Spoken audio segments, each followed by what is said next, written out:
Hello, everybody, and welcome. Today I'm sharing with you about a vision that I had of Mary Magdalene.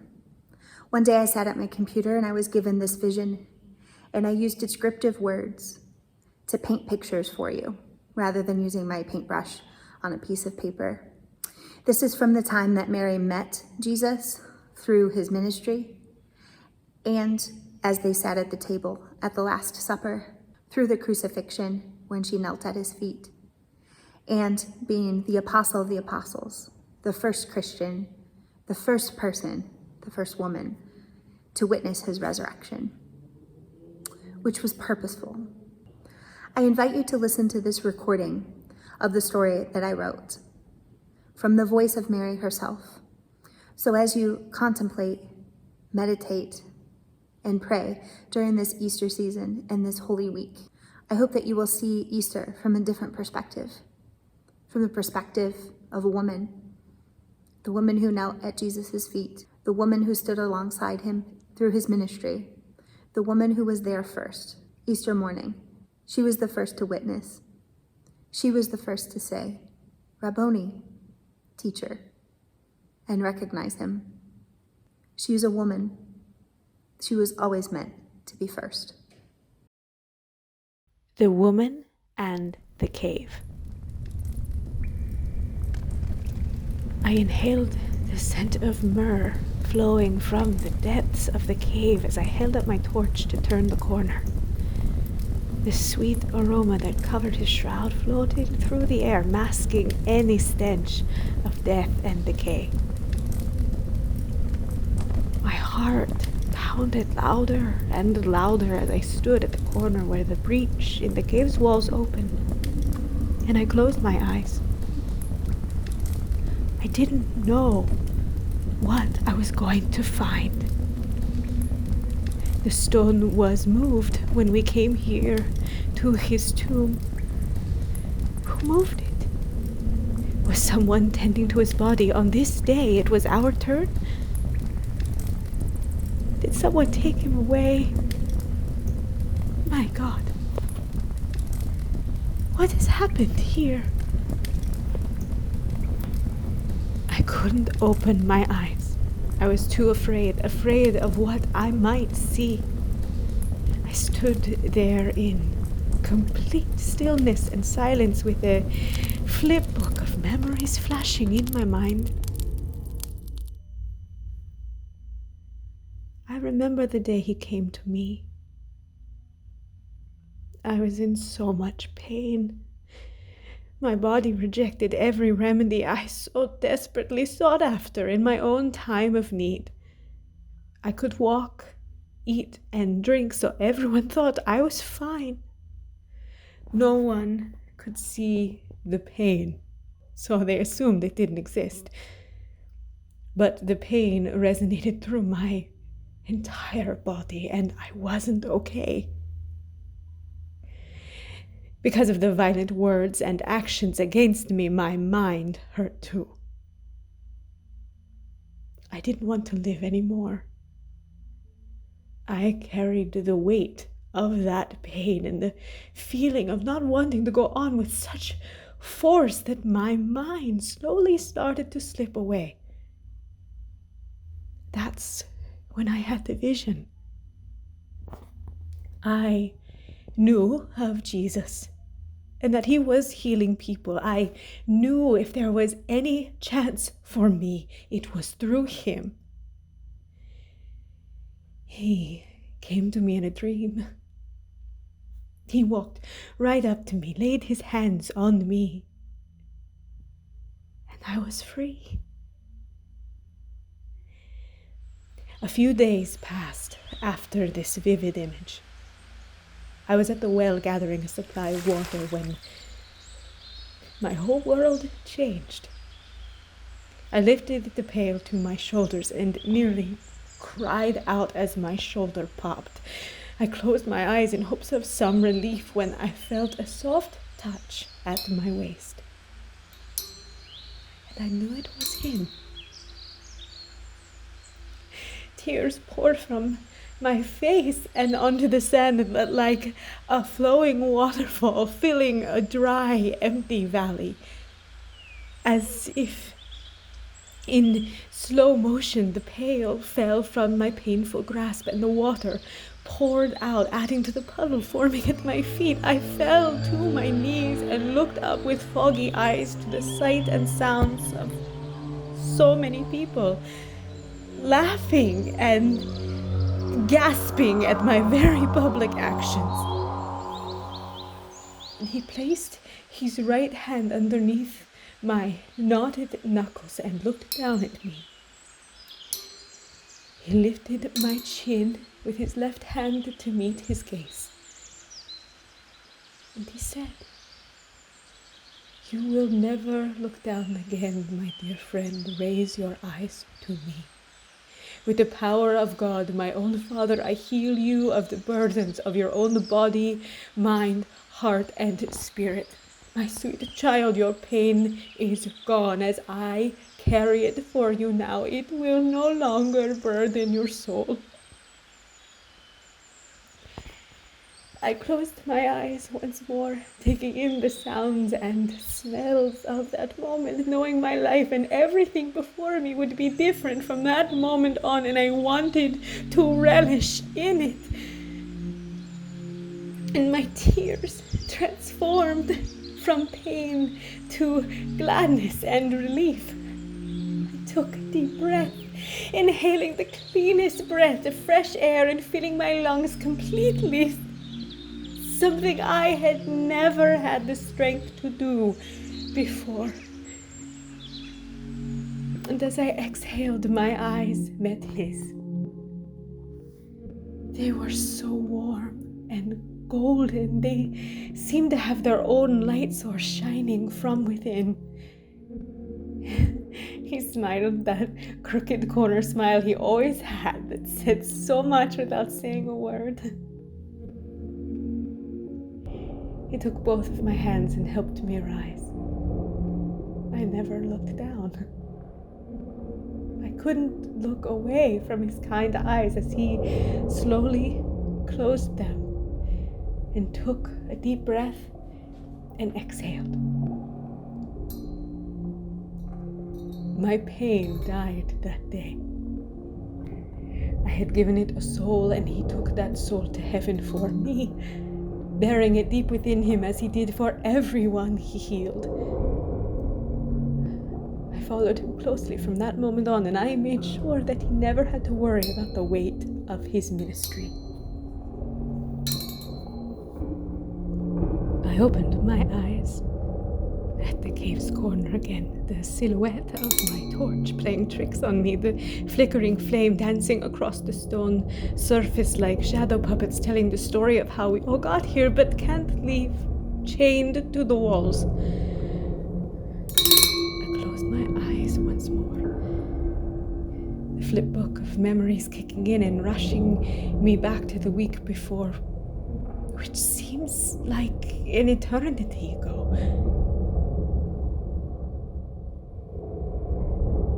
The flame of our candles quivered in the evening air, shaking about much like our erratic heartbeats at that anxious breath we all carried that night.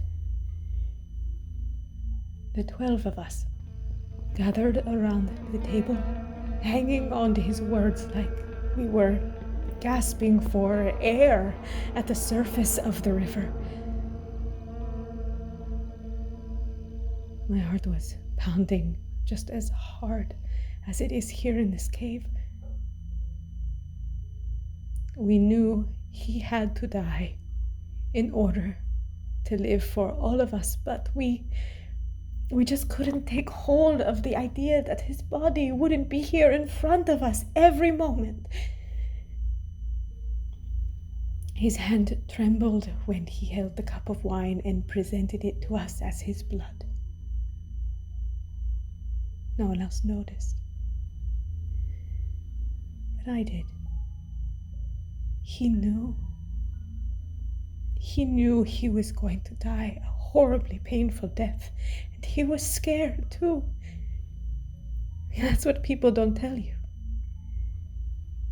He was human. Of course he was scared. I don't know how brave you are, how cold you are if you know you're going to die. A piece of you breaks as your soul stands in waiting. I ate the bread and drank the wine, tears filling my eyes as he turned to me in the moonlight, peeking through the cracks of the window. He put his hand under my chin once more, pulling my face towards his, and smiled that crooked corner smile, saying, "Never look down, for you will lift so many people up." His mouth closed and my whole world fell silent. I stared at his solaced face, but I continued to hear his voice speaking to me, and only to me. I surveyed the room to make sure I wasn't dreaming. Looking back at him, eyes closed softly, I heard him say, "I am speaking to you, Mary. You will be the first. You will be the first witness to my resurrection. You were always the first. They won't believe you. You will have to show them, and they still won't believe you. Even centuries from now, they still won't believe you. But you must know that it was always you. It will always begin with you. A woman. The only woman close to me aside from my own mother. You see in me something that the others do not. You see that I am feminine and masculine. You see the mother and the father. You see God in a way that no one else will, and you will spend the rest of your life here and in heaven encouraging others to see your vision too. Wipe your tears. Not because I am ashamed. Your tears are like gold and honey, but wipe them to stay strong for those around you. I know it's hard being a woman in this world, but I need you to take those tears and save them. Use them to bathe my body when you visit me. Anoint my body in your tears." He slowly opened his eyes, seeing the astonished look on my face, and nodded. I nodded back and wiped the tears that filled my eyes and streamed down my face. Then I woke to find the sweaty hands of his mother Mary next to me. We were at the cross and wept at his feet, nailed to that rough wood. So much happened, and it was all a muddy blur of remembrances. How did we get here? Wasn't it just yesterday he smiled at me so softly, reassuring me of my place in his ministry? Now I am at his dirty, stained feet, covered in earth and salt and blood. I touched his side as he came down, in the same spot he touched me at the well seemingly so long ago. I brushed across his rib cage and felt each one.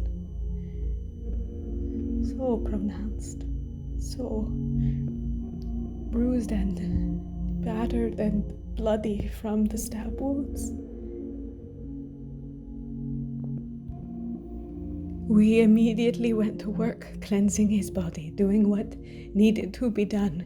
We buried him in the cave, a place given to us by a humble man, wrapped in a clean white shroud, myrrh dripping along the fabric. Its sweet scent filled the cave's solitary room.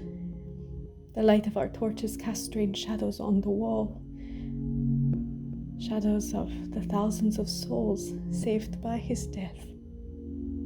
Oh, my heart ached for him. My soul felt simultaneously lifted to the heavens and ripped from my very rib cage all at once. The days in between that moment and where I'm standing right now are hazy. was so much persecution and hateful words in the grisly death of him. So many boastful he was gone, yet so many honored he existed as a human being. All those words and emotions are swirling around me now as I await to turn this corner. Their echoes and whispers clinging to the air like haunting music. Today is my day to cleanse. I have all but forgotten the words he spoke to me the night we ate bread and drank wine together for the last time. I am speaking to you, Mary. You will be the first. I can hear these words echoing through the cave, but today is supposed to be my turn to spend time with his body alone, to talk to him after everything that has happened.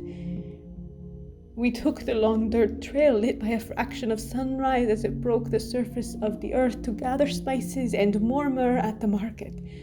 Then we headed to the stone entrance where we last left him and discovered the large stone was moved. I ignored all logic and ran inside, torch blazing. I felt the walls of the cave like the embossment of his ribs when he came down from the cross. My fingers dragged along the stone surface so hard that dust fell to the ground in place of the tears he told me not to shed anymore. And now here I am, stopped in my tracks at the corner of this desolate and dark room where I last saw his wounded body, and I'm barely able to open my eyes, trying not to crumble to the floor like a demolished building. Lifting my torch around the corner and preparing for what I would find, I expected to see the shadow of his body laying there in the muslin shroud, but only that sweet smell of myrrh followed. I turned the corner and gasped, completely in shock. I fell to my knees and tried not to cry out, just like that day at the well, because I knew. My mind and all logic told me that someone must have broken in and taken his lifeless body away, never to be seen again. But my heart and soul told me otherwise. I remember how I held him.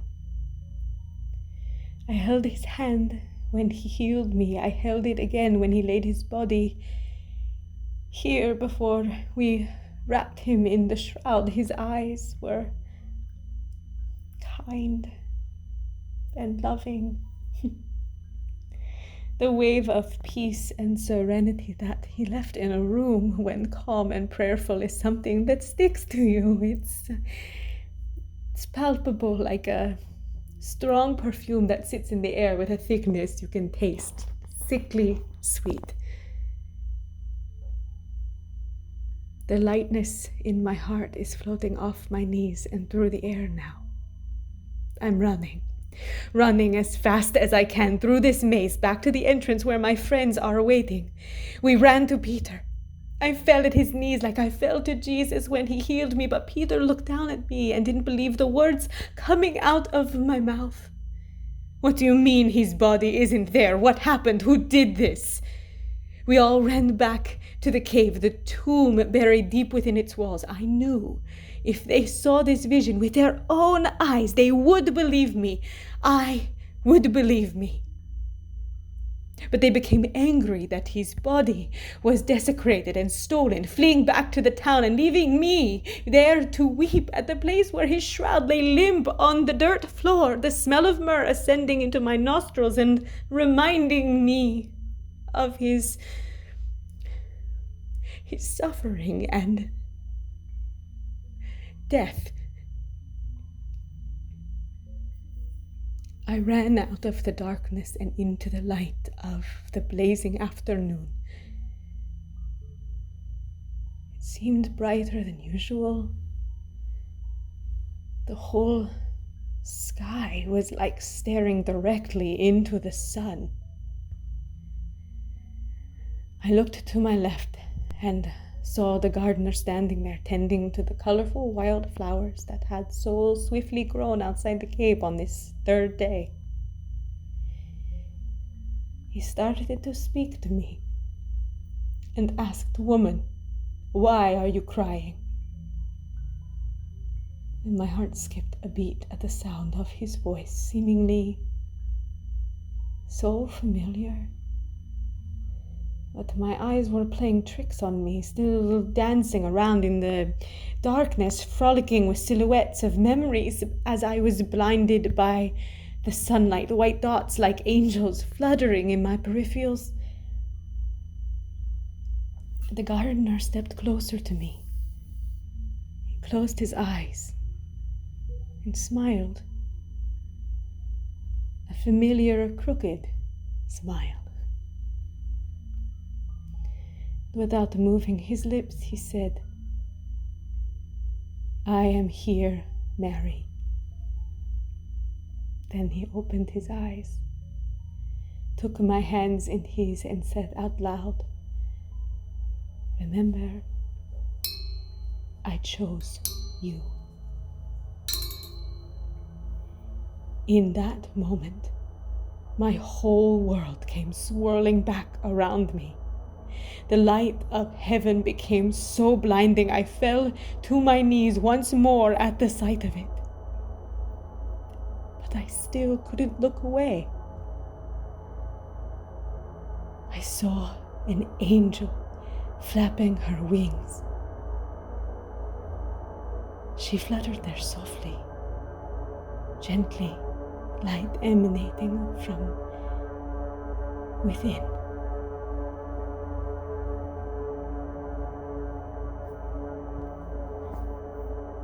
He has risen. "Rabboni," I said. An all too familiar nod followed.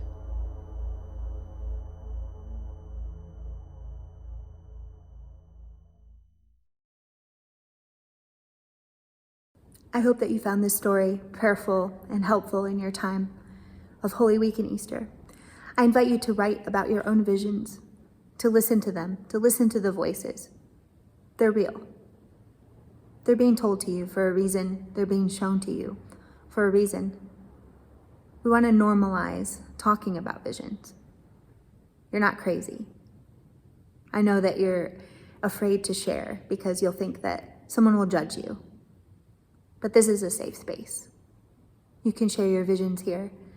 I'm sharing mine with you in hopes that it will inspire you to do the same. Thanks again for joining in and for taking the time to listen to this vision. I hope that you found it prayerful and reflective. I hope that you listen to your own voices and hear your own visions and start sharing them with the world.